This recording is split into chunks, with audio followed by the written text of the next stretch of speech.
All right, you guys, welcome, welcome, welcome. I am so excited. Welcome to your Entrepreneurship Hype Squad. Thank you everybody for joining us. We are recording so that we can share it later with ladies that weren't able to be here, but we are so excited.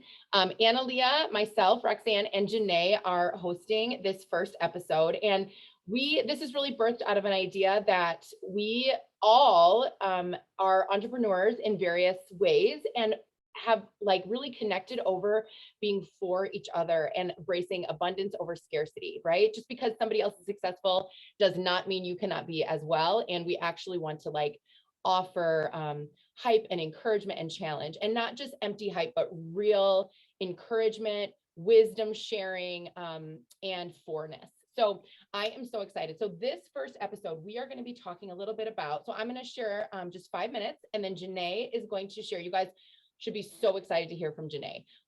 I stalked her on Instagram first, but when we met in real life, I was like, she is never getting rid of me. So I adore her. I cannot wait for you guys to hear from her. And I'm glad I'm going before her because she's a public speaker, so she's gonna make me look bad. So it's okay, it's all right. But this is great. So you guys, we wanted to talk a little bit about how to be faithful in the daily grind of business. And I just want to come at you 100% real. So I'm sweating. I just ran in the house, daily grind of my kids' concert, full day of work, cooked dinner, fitting in all the things, time with my kids, and now I get to be here and share this with you. And you know, a lot of us, there's that funny saying, like, you start to be an entrepreneur because you don't want to work 9 to 5 so that you can work 24/7. And that can really be true, right? And we want to have like a good rhythm. I struggle with balance because I actually don't know that I ever find a perfect balance, but there are seasons and rhythms.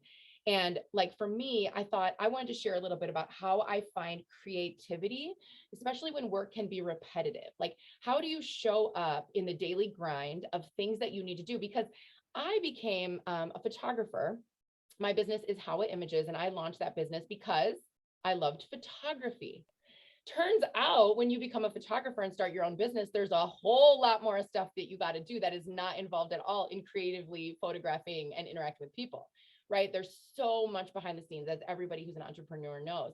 So I just wanted to share a few things about how I stay creative. Okay. So first, I guess I just want to offer and say, for me, I'm a big feeler. I don't know if anybody, can I get an amen in the chat if anybody else is a big feeler? If I let my feelings about whether or not I want to show up today in the driver's seat, it would be up and down all the time. I would be very inconsistent. So for me, I heard this once, I don't remember who said it, but your feelings can come along in the car, but they cannot drive the vehicle. And I'm like, oh, that's so good. Like, I acknowledge and I do my own work in therapy, and I make sure I'm connected to, like, you know, for me, my faith, my community, therapeutic stuff so that I can process my life. But my feelings do not dictate whether or not I show up in my business.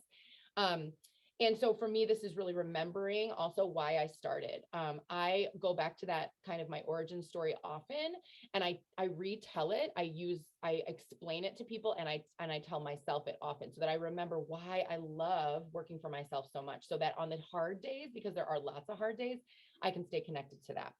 Okay, I wanted to just offer you guys some practical tips, okay, how I stay connected to creativity. All right, you ready?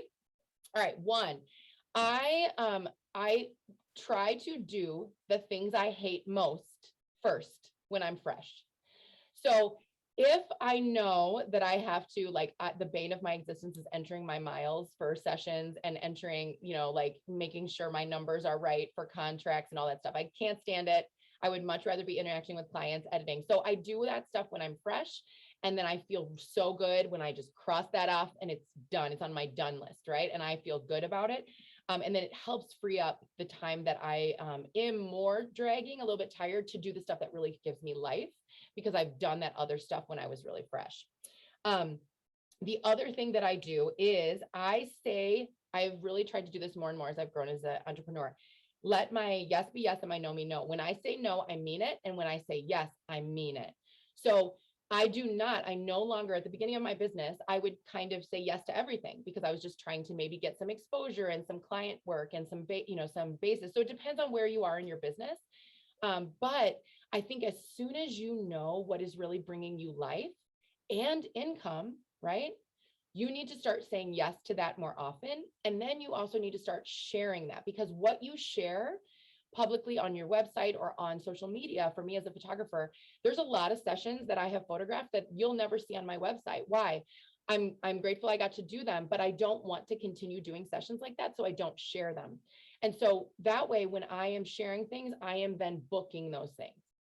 So talk about and share things that give you life, and say no to the stuff that really you cannot manage to keep in your schedule. I also make sure, and this is something maybe that somebody would think is a funny thing to advise somebody as an entrepreneur, but I always stay connected to the heart of why I love visual storytelling. And I always make sure that every year I am donating sessions. So for me, that is a part of my business model. And it's also part of my heart, because when I am freely giving, I feel so much freedom to be super creative, right? Because I am not under a client contract and really based only on what they need. I'm able to just kind of be free and go places, new places, and just discover. And I'll give you a story, an example. I was just in Mississippi with my kids for a service project over spring break, seeing some dear friends there. And a friend that I used to actually mentor when she was in high school, this is gonna make me sound real old, she has started an amazing organization down in Mississippi. And I said, can I gift you a session? Now, this would have been, multiple hour session, storytelling, what I do. But I was like, I really want to gift this to your organization. And I was able to just kind of talk with them and plan this, and the creativity and the freedom that I felt and the reconnectedness to my craft, how pumped I was when I got back to continue doing my client work is amazing. So again, some people, I think you can't, and this is very different than someone coming to me and saying, will you donate? Right? It has to be my idea, and it has to be something that I am given, because I definitely, if everybody can mute, that would be great. I definitely do not need exposure at this point in my entrepreneurship journey. And I don't think that it's really good for people just to come and assume and expect that people would donate. But I still always make that part of my business model, because I want to stay connected to that creativity.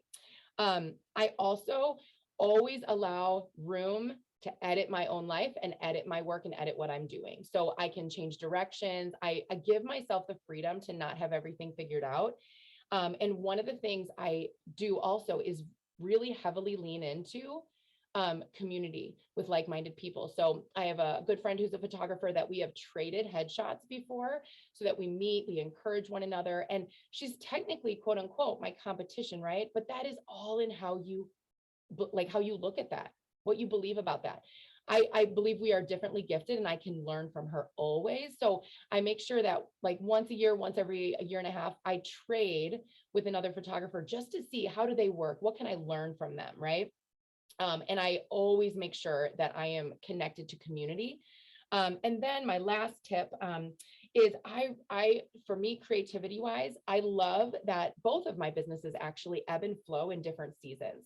And that's really important to me, because in a season where I don't have as much client work, I make sure that I am pursuing continuing education. And that is one of my biggest pieces of advice for any female entrepreneur. Like, we need to always go first, vulnerability wise, I think, and continuing personal development and making yourself better. I never have fully arrived. And so even in starting this, right, this discussion, we are not here as the heroes of the story and people that have it all figured out. We are fellow people journeying on this and saying what has worked for us and what can we share and what can we learn together. So for me, that continuing education, I always take photography classes, storytelling. This year I took an ethical storytelling class. That was several hours, requires some investment, but I invest in myself and my craft because I want to give the best of myself to my clients, and to my life, right? To how I show up in the world. So I would just say, like, always be focused on improving and knowing that you've never arrived. And that is a lifelong learner. And I always say, like, I hope in 10 years, I look back at the me right now and think, oh, she didn't know anything, right? I hope I'm always learning, evolving, and growing. So those are kind of my tips on how I stay connected creativity wise. Okay, you guys, I'm so excited. I am going to now turn it over to Janay. You guys, Janay is a native Texan, and they have some stuff down in Texas. She showed me a video of a rodent in her toilet. You got to go to her social media. It was amazing. So she is a wife, a mom, an entrepreneur. She has a background as a hospitality industry manager. Also, she's been a ministry director, a keynote speaker, a podcaster, and a business mentor. She's also just an amazing, gifted woman. Sorry, I was letting someone in. Woman, entrepreneur, and friend, and truly for other women. And I've seen that over the course of the time that we've known each other. And she was a no-brainer for our first guest on this show. I'm so excited to hand it over to Janay and learn from you, friend. Well, dang, I can just be done. Like, that's it. I can just, that's it. That's all I have to offer. There was a possum in my toilet. I'm not going to spend my 5 minutes talking about it, but I do have a reel. So just go find my Instagram and enjoy the show. It's Texas, baby. It's how we roll. But you guys, I am so thrilled to be here. First of all, Emily and Roxanne, thank you for letting me be your first guest on this. I love what you're doing. Encouragement is my thing. Like, my podcast is called A Drop of Encouragement. I am such a fan of encouraging others and supporting others, because I truly believe that encouragement is what fuels us through all the things. I can't think of whether it's good or bad, hard or easy. Everything I've ever accomplished or gotten through in life has been made possible through, like, God taking me there, but the encouragement I have received from the people in my life. So I'm a big fan of being an encourager, and I like receiving it, because, you know, you need both. But I loved, gosh, I mean, so much of what you said, Roxanne, I had kind of I jotted down some thoughts of what I wanted to share tonight. And I was like circling on my page, like, yes, that, because truly, like, I'm right there with you. You know, when you are an entrepreneur, like you said, you discover when you go to work for yourself that there's so much, like, that repetitive stuff that you didn't like when you worked for someone else. It didn't go away. Like, you still have repetitive tasks, and now you're the boss. Like, you're the person asking, where's the stuff? Because you've got to get it done still. And there is no one to hand it off to. Typically, most entrepreneurs work solo for a very long time before they're even in a position to bring someone else on as an assistant or staff. So a lot of times we are everything. We are the admin, we're the receptionist, we're accounting, we're everything. So, like Roxanne, some of the things she said, I just want to, like, ditto, because if you didn't like it when she said it, I want you to just know it's still there. Okay. You got to do the hard stuff first. That was something that I embraced when I worked for someone else. When I used to work for a church, I loved teaching and I loved writing Bible studies. That was kind of like my sweet spot. And that was something I got to do, but I also was in charge of a lot of administrative things with the church, and they had to get done every week. And so I remember forcing myself I would go in an hour before everybody else when nobody else was there. So I didn't have to talk to anybody, and I'd have my giant cup of coffee, and I would spend my first hour, like, answering emails and doing all the stuff I just hate doing. And I do that now. This morning, I was up early, I did my workout, and then I was still kind of sweaty, sitting in front of my computer, looking through emails, looking through things that I needed to address, because if I get that done first, it is going to get accomplished, which it has to. But also then I get to save, like, the fun stuff I love for later in the day when my energy may not be as high. Because you guys, you know, most of us, our peak energy is first thing in the morning, unless you're like a super night owl. But most of us, our peak energy is like sometime in that beginning of your day. And then you get tired through the day. Plus, things happen during the day. I'm a mom of 2 kids and I part-time homeschool. So I only have 2 days a week when my kids are not here with me. They are here right now. My husband is at a meeting at church. My kids are out there trying to be quiet. I can kind of hear them. We'll see how that works. They're supposed to be reading in bed. That's my life. Like, I'm working and they're right on the other side of the door. So I have to make sure I get those tasks done, but definitely make it happen. And I love the girl put the feelings in the trunk of that car. Yes, ma'am. I'm a feelings person too. They can go in the car, but they're in the trunk where they can't even slide up to the front seat, not even in the back seat. They got to be in the trunk. Okay. I didn't write that. That came from a friend of mine, but I love it. And here's the thing, I want to talk about this because she talked about, like, you know, finding creativity when things get repetitive. And I want to kind of slide that right into how do you keep showing up for those hidden tasks, right? Those things that are repetitive are often the parts of your business that people don't see. Roxanne's a photographer, so everyone just thinks she shows up at their session and she, you know, gets in crazy positions and risks her life in traffic to get the good shot. And then they are like immediately, like 2 hours later, like, when is she going to send me a gallery? And that they have no idea that, like, she's at home doing billing stuff. Like, they don't understand that part's happening.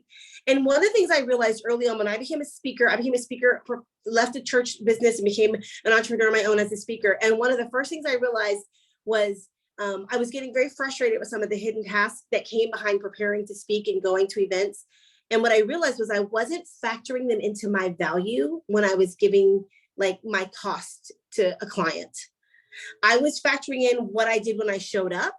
I was factoring in kind of what they saw on stage, but there were a lot of hours that went into me getting ready to show up on stage that I wasn't doing the math and adding that in, because when I know I'm getting paid for it, when I know that I have put value on it, and therefore I've told my clients, this is what I'm worth, it's a lot easier for me to do the mundane task because I know that's a part of how I'm getting paid as well. They're not just paying me for showing up on the stage. They're paying me for when I am sitting in my room doing a word study and looking up, the same word in like 15 chapters of the Bible, because I do a lot of church speaking.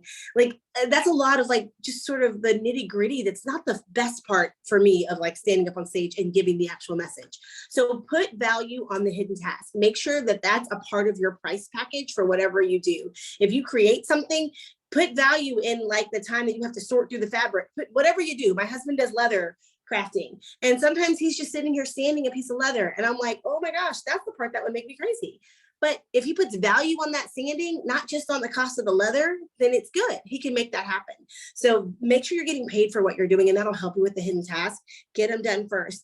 The other thing I really like to do for those hidden tasks is I like to create reminders. There are things in all of our businesses, no matter what we do, there are things that we have to do every day. There are things we have to do every week, things we have to do every month, every quarter, and every year. Put them on your calendar. Set a reminder on your phone. If at the beginning of the week, there's a thing you need to do, put it in there. So I'm a podcaster. Other than like actually setting up my podcast to go to publish on certain dates, my podcast comes out every other week because I recognize, oh, I forgot to add this. Know what you can do. Don't overcommit. Also in the say yes and say no that Roxanne talked about, don't overcommit yourself to things you can't do. Even don't overcommit to yourself. But at first I was like, I'm going to podcast every week. And I was like, that is insane. I don't know if I can handle that, but I know I can do every other week. But my podcast comes out every other Thursday. So I have a reminder on the Wednesday nights before my podcast comes out, because I can just set up for every other Wednesday once I figured out what that date was, to just remind me on that Wednesday morning, hey, your podcast comes out tomorrow. Do you have posts ready to promote it? Or is your social media ready to promote your podcast is coming out?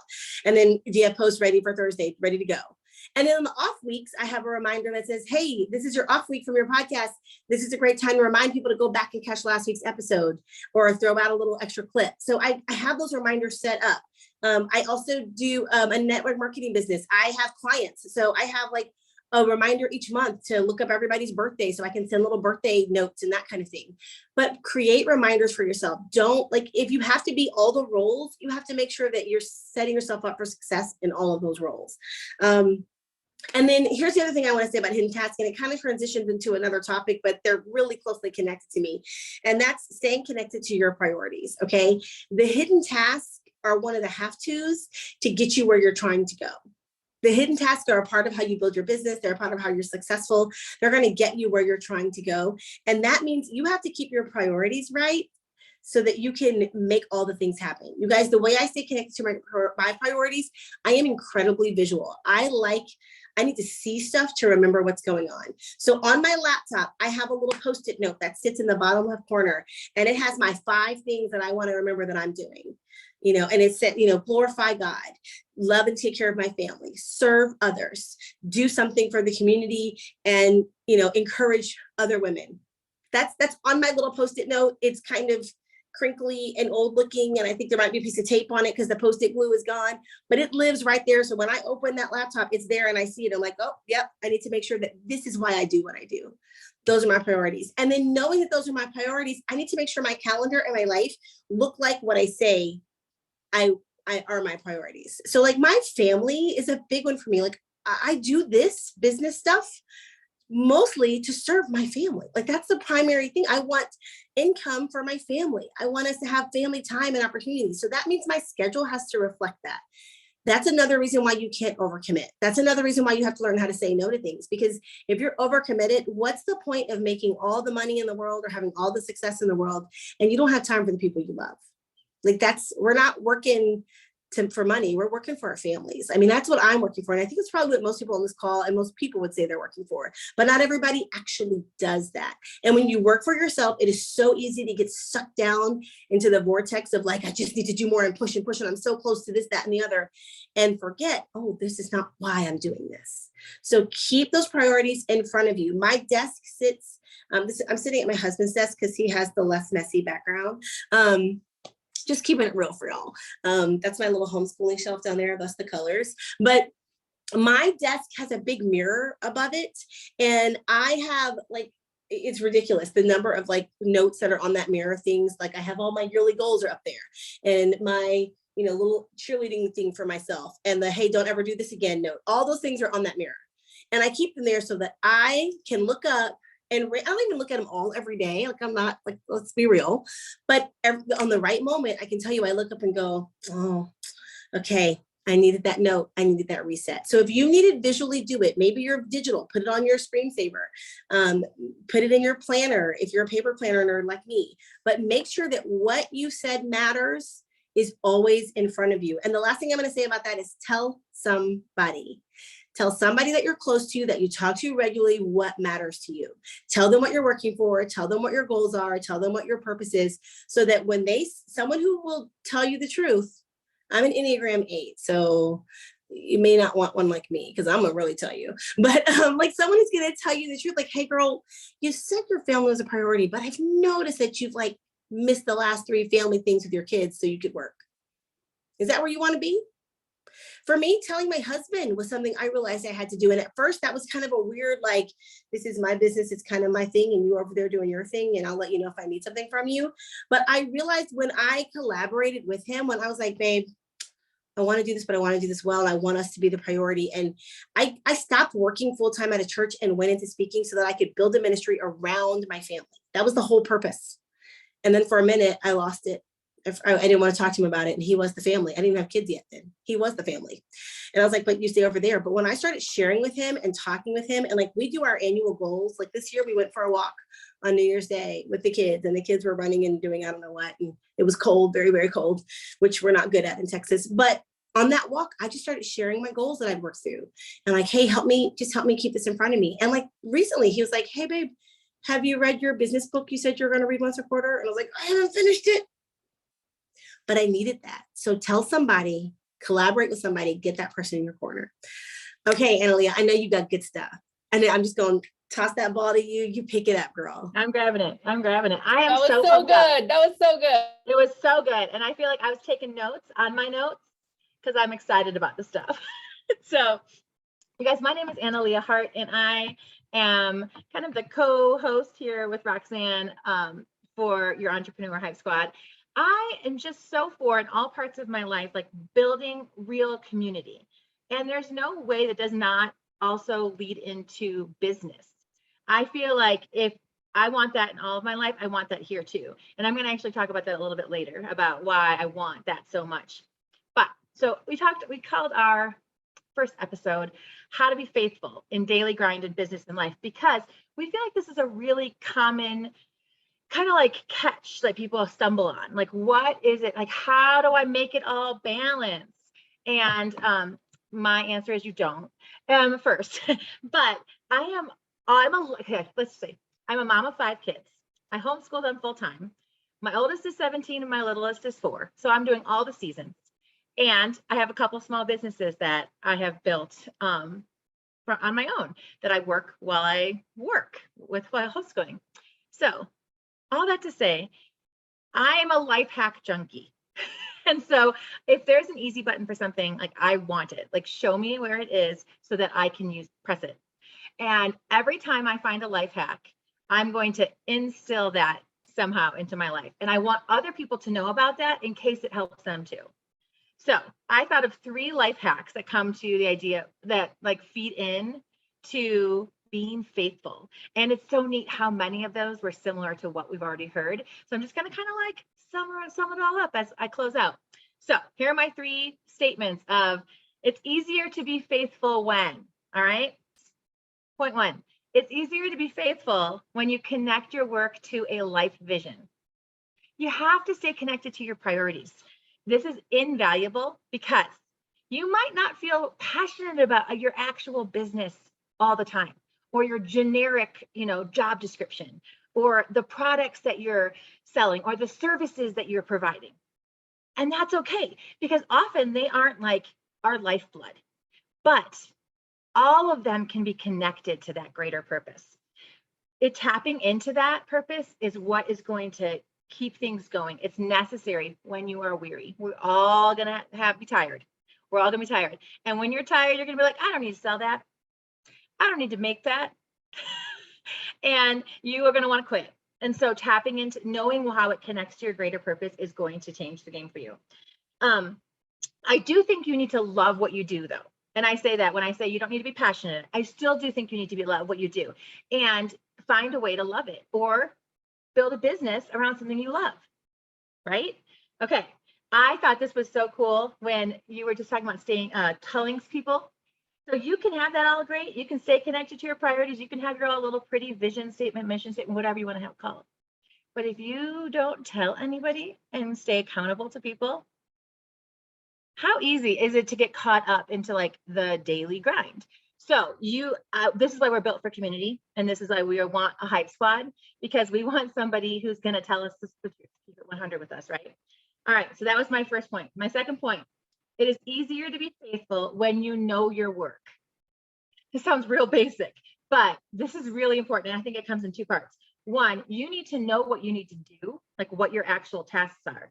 This comes into like, you can't get paid for what you do if you don't know what your jobs are, if you don't actually calculate the time put in. One of my small businesses is a fiber artist, and people will ask like, how long does it take you to make that? I'm like, do you really want to know? Because I don't price it based on how long it takes me to make that product. It's based on all the years it took me to learn that, plus the supplies, plus my expertise and the creative marketing that's gone into it. That's how I price my products, and they are worth that. So, but if I didn't know all the things that are required in my job, I wouldn't be able to price out my value of my work.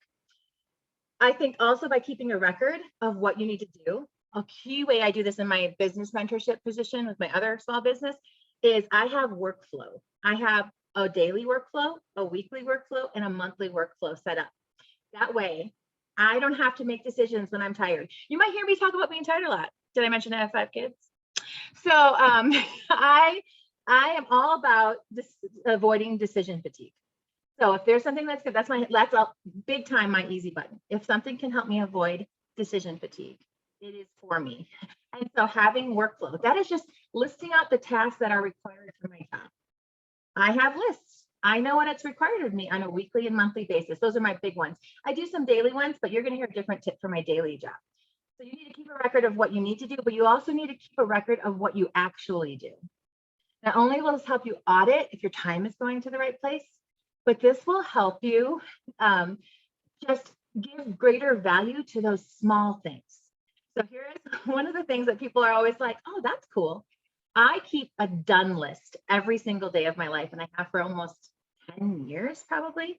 And a lot of that evolved out of early motherhood, staying home with little kids, changing diapers over and over again, making meals over and over again, and feeling like, what is the point to all of this? I mean, I know the point is to take care of my children, but what is like I love being connected to like long-term goals, the long-term vision.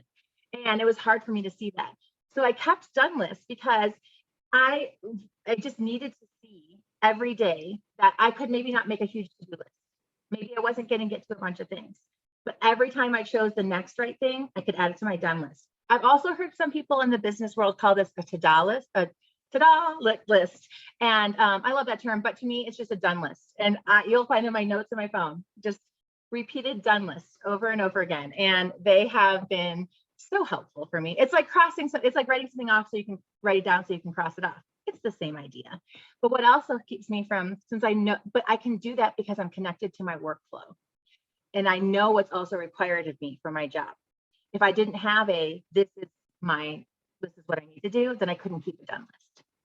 Okay, my third statement to close us out is it's easier to be faithful when you choose life-giving people and activities. All right, guys, we burn out not because we have too much on our plate. I'm just going to say that. I'm just going to leave it right there. Some of the least burned out people are the people who have the fullest schedules. I love working with people with a full schedule because often they know how to make that all, they know how to prioritize it well. So I say we do not burn out because we have too much on our plate, but we burn out because we aren't caring for our mental health well. We are not addressing sources of anxiety. We are not connecting to things that are life-giving. When we are anxious, we lose our creativity. We lose our ability to have great imagination. So here's what you need to do. You need to have a life-giving list. And it could be small things. It should be small things, and it should be big things that when you do them, you're like, I feel loved as a person who I am. Like, I feel like someone has breathed fresh life into me. You can't afford to not do that because your body will always tell you the truth. And then you're going to have to give up things that you really felt passionate about at some point. So pay attention to how you're feeling and make a list. I make a lot of lists. I like lists. Okay, so when burnout is creeping up, we are weary, we lose our imagination. So we need lists. We need daily lists, weekly lists, monthly lists. And I know there's a lot of lists. I'm telling you to do a lot of things, but doing this pre-work, this is like doing the stuff before you actually do the work. It's important. I actually keep a list because when I'm tired, I can't think. Like, I'm just like, I don't know what to do. And on my list are like little things like turn on that Spotify playlist and dance. Go outside and smell the rosemary in your garden. Those are like the things that I need to like stop and do box breathing for 2 minutes. Like, these are the things I have on my list. And I just look at them. I'm like, oh, I can pick that one. Okay, I can do that. And so you have big things too. Like, you need to have the big stuff filled up, but these are the little tasks that keep you going in life and business. And so I would just end with, know that there are seasons. This is when I said earlier that there's not possible to keep a balance, because I don't like the idea of work-life balance. Balance makes it seem like there's this optimum goal, that there's like one thing you can, like one perfect thing that it's like, so it doesn't fall over and topple, right? I love the idea of work-life harmony because I feel like it's so much healthier. Harmony allows you to be present and respond to the season you're in. And harmony just gives you options. I don't know if you're any musicians here, but there's more than one harmony. And you get to choose the one that fits what your life. And so as a musician, I'm like, okay, amen. I'm all about I want a work-life harmony. I also feel like then it's saying that business is not something separate from the rest of your life. Business is part of your life. And that doesn't have to be a bad or nasty or like toxic hustle thing.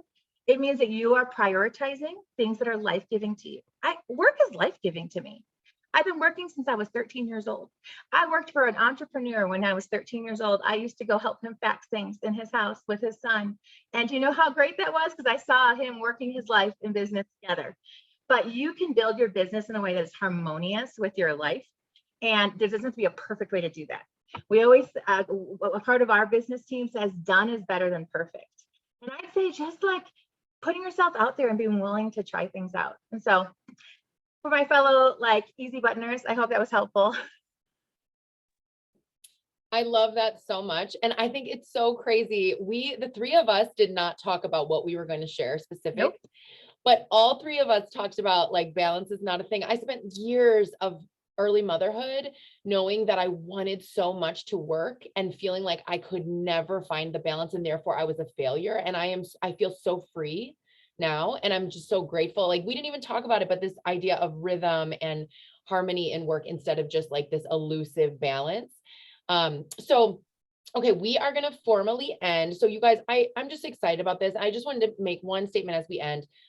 This Entrepreneurship Hype Squad really came from a heart of wanting to share and encourage and not to be empty cheerleading, because we're not here for that. Rah, rah, I'm all for all the people, but this is not just about empty cheerleading. It is about real challenge and encouragement and community in business, because it matters. And all of, the women that are here listening or that will listen in the future, we just want to be for you and want to share and grow together. So we are grateful that you have been here with us, and we are going to now stop the recording. And if you are on live and would like to ask Janay any questions, we're going to let you do that. But let me go ahead and sign us out. Thank you everybody for coming to episode 1.